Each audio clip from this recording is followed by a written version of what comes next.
இப்போ நடைபயணம்லாம் கிளம்புறாங்க இல்லையா, அவங்கெல்லாம் மதச்சார்பின்மையை ஆதரிக்கக்கூடியவர்கள் அல்ல, பிஜேபிக்கு வலு சேர்க்கிறவர்கள். இப்போ இங்கே பிரச்சனை அதுதான். இந்தியா முழுக்க ரெண்டே அணி தான்.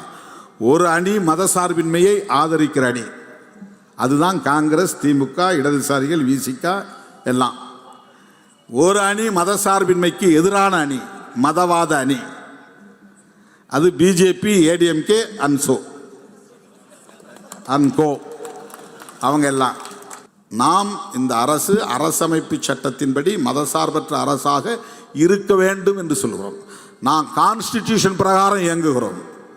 அதனால்தான் அண்ணன் தளபதி அவர்களோடு கைகோர்த்து நிற்கிறோம், காங்கிரஸோடு கைகோர்த்து நிற்கிறோம். நீ ஏன் வெளியே வரல, நீ ஏன் அங்கேயே ஒட்டிக்கிட்டு இருக்கிற, நீ ஏன் 2 சீட்டு 3 சீட்டு பிளாஸ்டிக் சேரு, இவங்களுக்கு வேற பேச தெரியாது. அரசியல் தெரிஞ்சாதானே பேசுவான், அரசியல் தெரிஞ்சாதானே பேசுவான். என்னை விமர்சிக்கிறதுக்கு அவனுக்கு இதை தவிர வேற ஒன்றும் கிடையாது.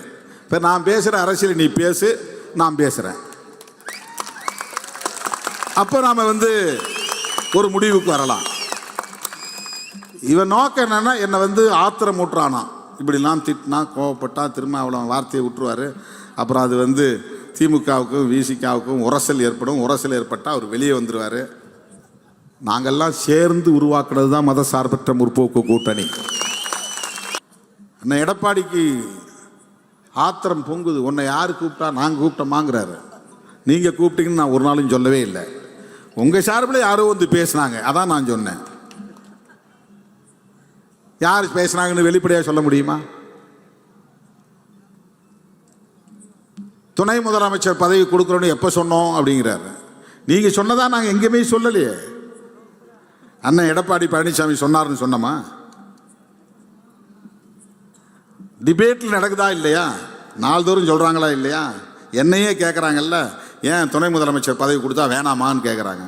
அப்புறம் எனக்கு கோபம் வருமா வராதா? ஏன் நான் முதலமைச்சர் பதவிக்கு தகுதி இல்லாதவனா? யார் யாரோ கிளம்புறான், நானும் ரவுடின்னு என்னையும் அரெஸ்ட் பண்ணுங்கிறான். எல்லாரும் என்ன முதலமைச்சர் ஆக்குங்கன்னு போய் கேட்கும்போது, நான் 35 வருஷம் இந்த பொது வாழ்க்கையில் இருக்கிறேன், 25 வருஷம் தேர்தல் அரசியல் இருக்கிறேன், முத்தமிழறிஞர் கலைஞரோடு சேர்ந்து அரசியல் செய்திருக்கிறேன், கொஞ்ச காலம் ஜெயலலிதா அம்மாவோடும் சேர்ந்து அரசியல் செய்யக்கூடிய வாய்ப்பு கிடைத்திருக்கிறது. நீண்ட காலம் இன்றைக்கு திராவிட முன்னேற்ற கழகத்தின் தலைவர், தமிழ்நாடு முதலமைச்சர் அண்ணன் தளபதி அவர்களோடு பயணிக்கிற வாய்ப்பு கிடைத்திருக்கிறது.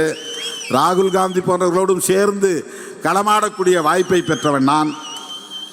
எனக்கு என்ன தகுதி இல்லையா என்ன துணை முதலமைச்சர் அப்படின்னு சொல்றீங்க? அது என்னன்னா, அவங்க அது அல்ல, முதலமைச்சரா துணை முதலமைச்சரா அது பெருசா இது பெருசாங்கிறது இல்லை.